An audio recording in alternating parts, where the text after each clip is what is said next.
Welcome to New Possibilities. I speak truth to power without fear. So I'm going to do this quick video. There's an update in the George Floyd case.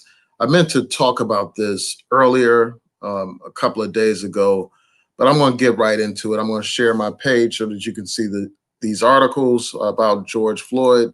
So if you can just bear with me a second. So CNN is reporting that the officer who was charged with killing George Floyd posted a bond and he's out on bail for $1 million. It says Derek Chauvin, the ex-Minneapolis police officer facing murder charges in George Floyd's death, posted bond on $1 million bail on Wednesday. And he's no longer in custody. He's out. He's free for now. His next court date is set for March 8th. So under Minneapolis law, like he had to pay a minimum of 10% of the bail amount. So that's like $100,000. And you have the police organization saying that they did not put up the money for his bail. And you have another police organization, Police Officers Federation of Minneapolis. They did not respond to CNN's request for comment. And the other one is Minneapolis Police and Peace Officers Association. They said that they did not put up the money. So my question is, who put up the money to bail this guy out? And if I'm not mistaken, he probably is one of these other, one of these types of officers that have people raising funds for them. And it's important to note that the other officers are already out on bail. The other officers who have been charged in the death of George Floyd have been on bail. They've been out of jail for a while now. And we all just have to go over the facts in this situation. I mean, it's very important to understand the facts of this case. Here you had this man who was arrested by the police. They handcuffed him, and 3 officers pinned him down while he was handcuffed. And one of those officers was Derek Chauvin, and he actually had his knee on this man's neck for over 8 minutes while this man repeatedly said that he could not breathe. While you had a crowd of people surrounding the scene telling him to get off of him because he couldn't breathe and he was handcuffed. He wasn't posing a threat at that particular point. Why did this man proceed to put his knee on his brother's neck to the point where he couldn't breathe?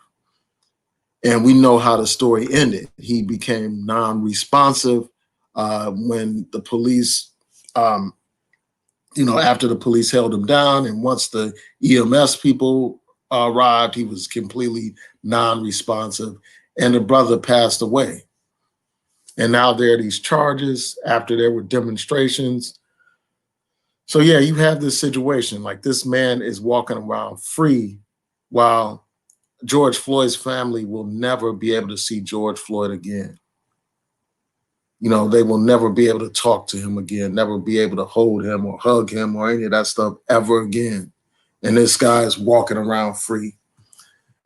And it's part of the legal system. I understand that, somebody's innocent until proven guilty, but the facts in this case are just so horrific that this man really shouldn't be walking around free after killing his brother in cold blood in front of all of these people without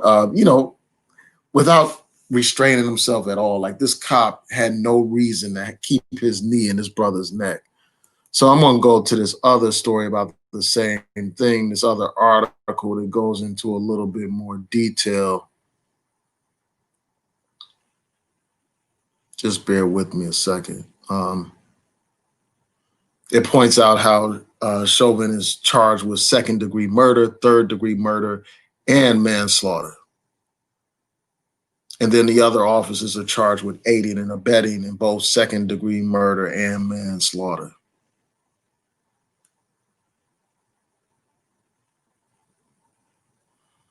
So I'm really wondering, like, how he was able to raise this money. Like, I want to know, and it's probably through some kind of fundraiser that he had, but that's what I'm really interested in knowing.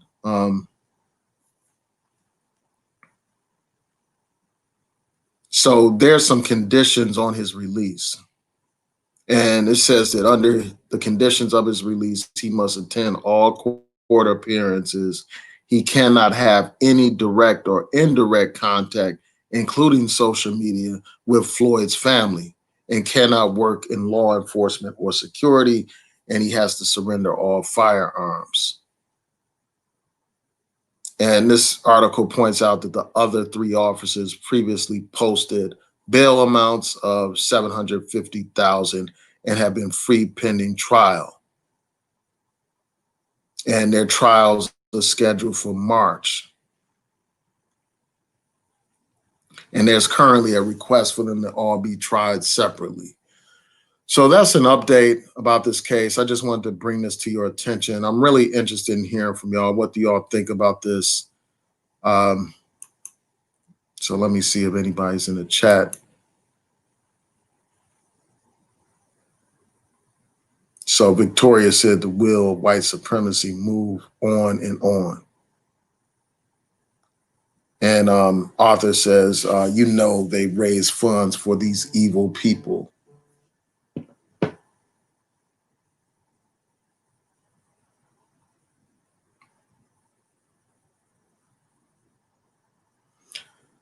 All right, so yeah, so with that, I'm gonna say peace and blessings. Please rate, comment, subscribe, like the video, share the video, hit that notification bell so that you'll know when I post new content on here.